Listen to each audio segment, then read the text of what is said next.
So my name's Harry Siddall. I studied multimedia sports journalism at UCFB Manchester, and my current role here at the moment is media manager and everything else in between. Rugby league's entering a quite a pivotal stage in its development, and social media is becoming more and more important. I'm in charge of everything social media, whether that's output, pre-game, during the game and post-game, whether that's video, written content for the website.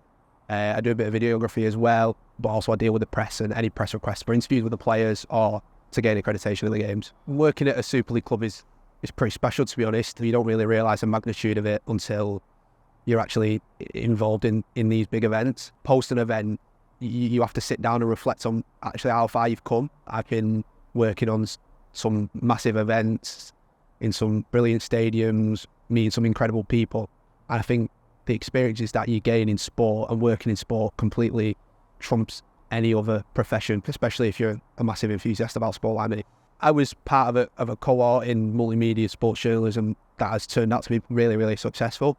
The most important thing we've done, obviously I still speak to everyone in that class, but the three lads that I'm pretty good friends with now is that we've kept in contact, and we're always there to help each other with their careers, and if they have any issues or they just need bits of advice, we're always there for each other. One of the lads, Keith McDonald, he's absolutely smashing it at Liverpool Echo at the moment, the newspaper. He's one of Liverpool's big journalists there now, so and that's his club, so it must be a dream for him, and he's absolutely killing it, as is Will Lancaster, who's working with various publications and continues to work hard and graft, and also Amos, who I think has showed since he's left university that he's very versatile. I mean, he's on TV sometimes, he's on radio, he's an incredible writer.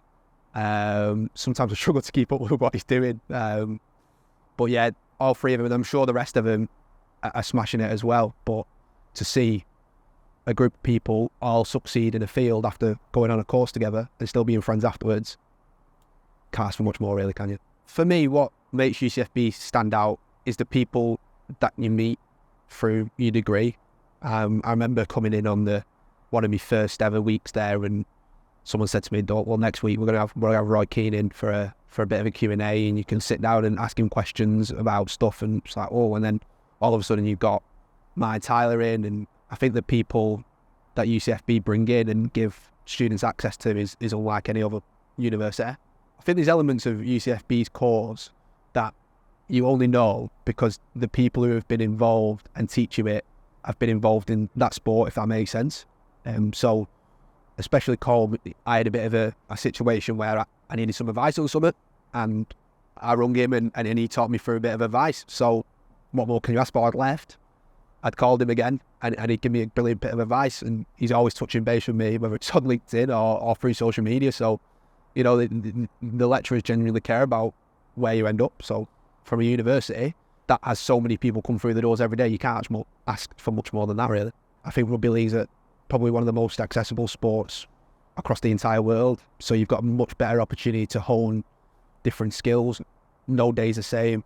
I think the most important skills I learned at UCFB were the actual in-game stuff, and making sure that I was able to react to situations, win, draw or loss. With a job this versatile and the amount of stuff that I have to get on and help out with that sometimes isn't even part of my job, UCFB's been passively beneficial in making sure I'm able to do that. I said this before, but rarely jump to any opportunity because you never know where it's going to take you. Second of all, I'm a big believer in you're a product of your environment. I think surrounding yourself with like-minded people and people who are going to push you is massively important, just as much as the people who are in your industry and working closely with them.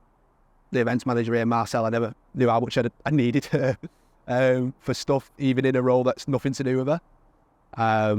But I think surrounding yourself not just with people that will comfort you and support you, but people that are actually in the industry and understand what you're going through on a daily basis, it is massively important. And the last thing I would say is, when you get into the industry, you won't have perfect days. I think sometimes people don't realise how much work you have to do, especially me as a social media manager. I'm sure others would agree. It's not a 9-to-5 job, it's a 24/7 job. So a lot of the work that you do goes unnoticed, it goes in silence, but as long as you know that you're putting the work in and putting the graft in. Don't put yourself down, because only you know how hard you're working, and if you're okay with yourself, then that's all you need, really.